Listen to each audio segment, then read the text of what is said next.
A Denver woman lost control of her scooter, crashed, but was able to get up and continue her night of fun. But it's what happened soon after that still has her in the hospital tonight.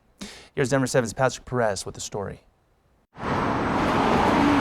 It's been a rough week for Sam Olivas Moritz and his wife, Krista. And I would trade places with her in a second if I could, because I wish this never happened to her. The two were celebrating his birthday on the 18th and had tickets to the Westward Music Showcase in Denver. They took scooters to get there. We didn't make it very far from my friend's house. Sam says there was a couple taking up the whole sidewalk, so they tried to move around them. Sam did, but Krista had some trouble. So she crashed, and the point of impact was her chin. Everything seemed fine apart from some bleeding and a chipped tooth. Little did they know what would begin to happen about an hour and a half later as they got to the concert. So she started slurring her speech, and then she basically started to lose her balance. Doctors say Krista had an ischemic stroke after suffering facial fractures from hitting her chin. The impact tore an artery, which caused a blood clot. They removed part of her skull in order to allow her brain to swell and not cause any damage within her head. Sam says Krista has right side brain damage and weakness in the left side of her body, but she's improving every day.